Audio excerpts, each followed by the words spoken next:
Hi friends, welcome to Devi Prasad vlogs. ఈరోజు మన ఛానల్లో rajma eggs capsicum aloo curry చేసి చూపిస్తాను. ముందుగా ప్యాన్ హీట్ చేసుకొని ఆయిల్ పోసుకోవాలి. 2 టేబుల్ స్పూన్స్ వరకు ఆయిల్ వేసుకున్నాను నేను. మీరు మీకు చూసుకొని వేసుకోండి. ముందుగా కట్ చేసుకున్న ఆనియన్స్ వేసుకోవాలి. పచ్చిమిర్చి వేసుకొని బాగా ఫ్రై అయ్యే వరకు కలుపుకోవాలి. ఒకసారి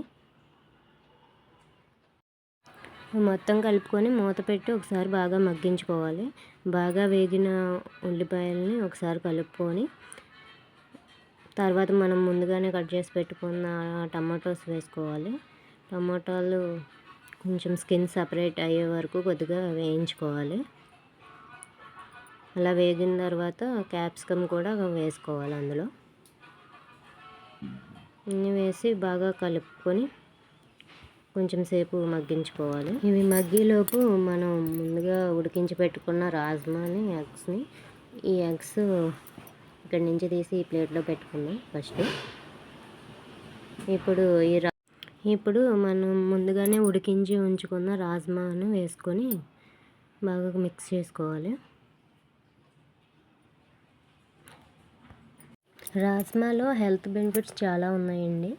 మన సైడు తక్కువ తింటారు కానీ నార్త్ సైడ్ వాళ్ళు రాజ్మా కర్రీని చాలా ఎక్కువగా ఇష్టంగా తింటారు. ఈ క్యాప్సికమ్ మగ్గిన తర్వాత కొద్దిగా అల్లం పేస్ట్ 1 స్పూన్ వరకు వేసుకోవాలి. వేసుకొని తర్వాత ఇందులోనే సాల్ట్ 2 టేబుల్ స్పూన్స్ వరకు వేసుకున్నాను నేను.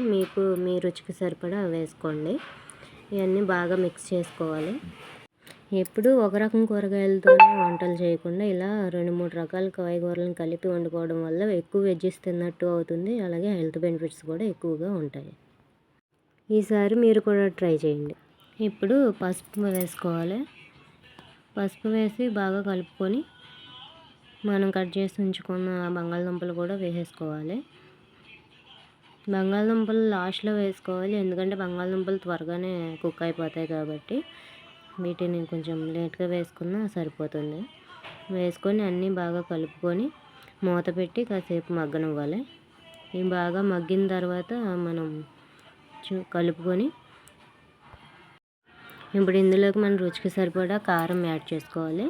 నేను 1.5 స్పూన్ వేసాను. మీరు కారం ఎక్కువ కావాలనుకుంటే ఎక్కువగా కూడా వేసుకోవచ్చు. తర్వాత దీంట్లోకి గరం మసాలా ఇంకా ధనియాల పొడి వేసుకోవాలి.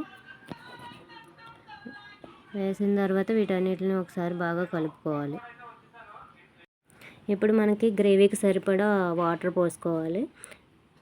కొంచెం వాటర్ ఎక్కువే పడుతుంది. ఎక్కువసేపు ఉడికితే కర్రీ టేస్ట్గా ఉంటుంది. ఇప్పుడు ముందుగా ఉడికించి పెట్టుకున్న ఎగ్స్ కూడా వేసేసుకోవాలి. ఇందులోని ఎగ్స్ అన్నీ వేసేసి బాగా ఒకసారి కలుపుకొని మూత పెట్టి మనం బాగా ఉడికించుకోవడమే. ఇది బాగా ఉడికిందో లేదో చూసుకొని ఒకసారి కలుపుకొని దించేసుకోవడమే. అంతేనండి, మన కర్రీ రెడీ అయిపోయింది. ఎంతో tasty and healthy curry, north style rajma curry ready అయిపోయింది.